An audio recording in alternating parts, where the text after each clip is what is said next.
안녕하십니까. 주유구를 열면 나타나는 정보, 바로 옥탄가 기준입니다.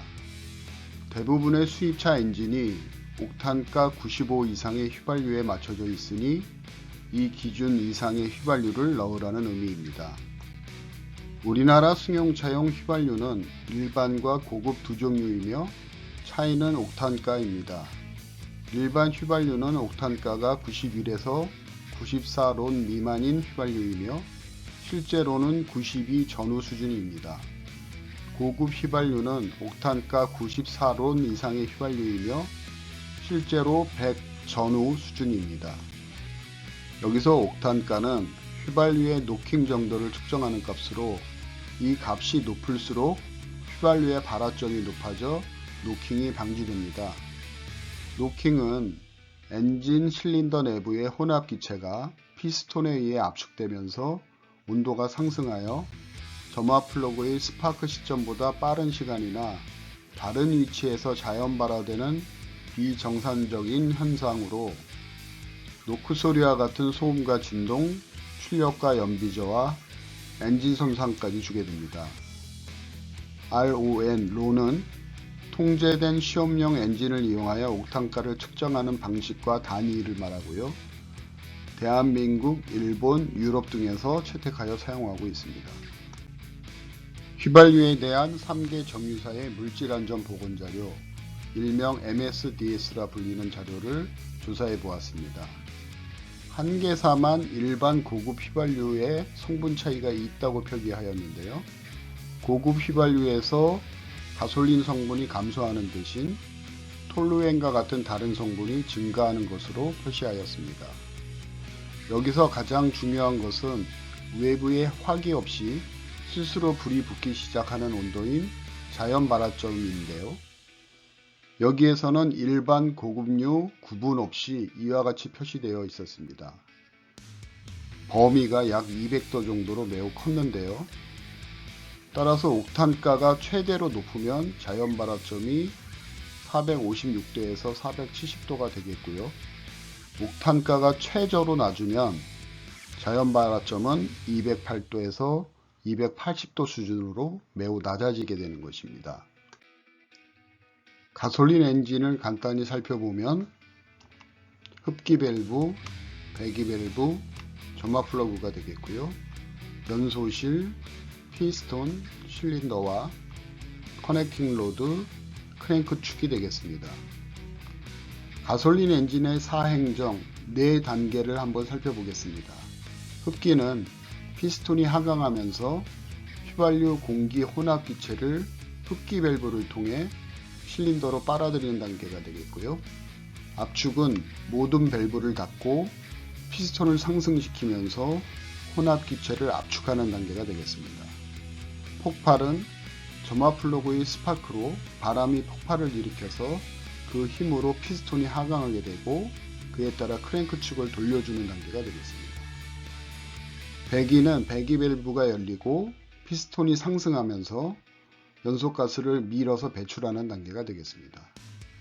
그러면 엔진 동영상을 한번 보도록 하겠습니다.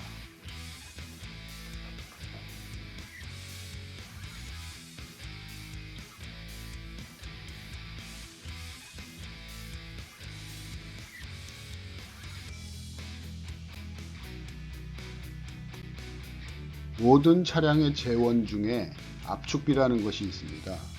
바로 엔진 연소실 최적분의 엔진 실린더 전체 최적이 되겠습니다. 일반 가솔린 승용차의 경우 9에서 10 정도 수준이고요. F1 경주용 자동차가 12에서 13으로 다소 높은 값을 갖고요. 디젤 엔진이 16전으로 매우 높은 값을 갖게 됩니다. 엔진의 압축비가 크면 압축 시의 압력이 커져서 혼합기체의 온도가 증가하므로 점화 플러그 스파크 전 휘발유의 자연 발화 가능성이 높아지게 됩니다. 즉 노킹 가능성이 증가하게 되는 것입니다. 대표적인 수입차들의 압축비 재원을 살펴보면 디젤 모델은 15에서 16으로 매우 높은데 이번 논의에서는 제외하도록 하겠습니다. 먼저 5 시리즈의 가솔린 모델을 살펴보면 520i, 530i가 10.2, 540i가 11 정도 수준이고요. A6 가솔린 모델은 9.6, E클래스가 9.8에서 10 수준인데요. 오차 범위가 플러스 마이너스 0.2 정도 됩니다. 표시만 안 했지 다른 제조사도 유사할 것으로 생각됩니다. 그런데 문제는 모두 터보 엔진이라는 것입니다.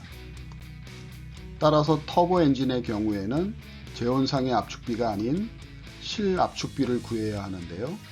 연소실 최적분에 흡입된 공기량이 되겠습니다. 압축된 공기를 주입하는 터보차저 엔진의 실압축비는 당연히 제연상의 압축비보다 그 수치가 훨씬 높습니다. 압력의 증가로 압축 시의 혼합기체 온도는 더욱 상승하게 되겠고요. 따라서 터보 엔진은 휘발유의 자연발화 가능성, 즉 노킹 가능성이 그만큼 더 증가하는 것입니다. 노킹에 대한 세부 설명입니다. 두 가지 현상으로 말씀드릴 수 있겠는데요. 첫 번째는 압축 과정 중 실린더 내부 온도가 휘발유의 자연 발화점보다 높아져서 점화 플러그의 스파크 발생 이전에 조기에 자연 발화가 되는 현상입니다. 피스톤이 상사점에 도달하기 전에 미리 폭발하기 때문에 엔진 회전 반대 방향으로 큰 충격을 주게 됩니다.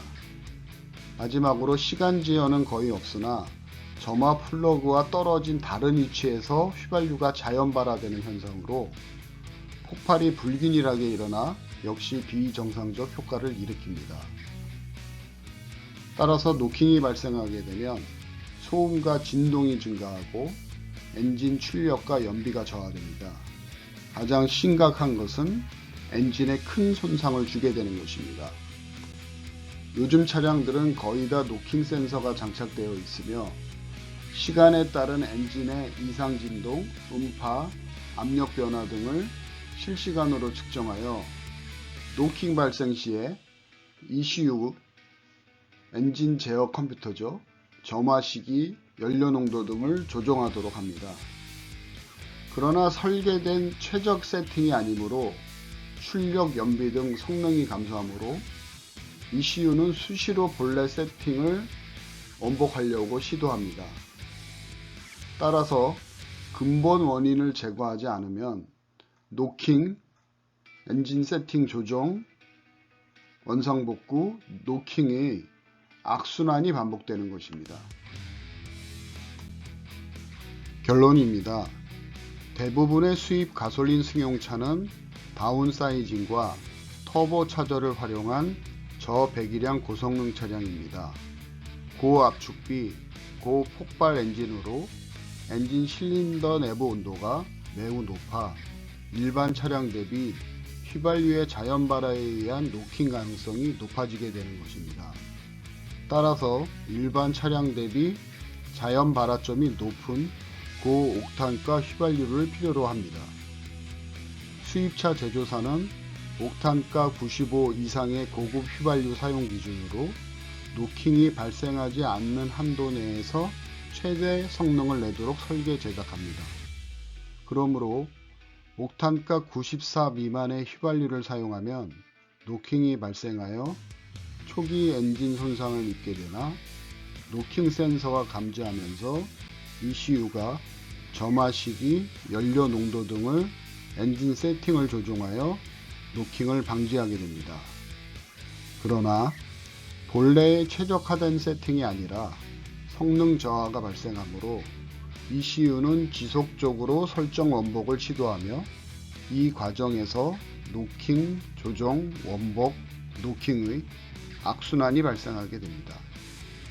연비 저하는 물론이고 차량 본래의 성능도 제대로 발휘 못하면서 엔진 손상만 지속적으로 누적되는 안타까운 상황이 되는 것입니다.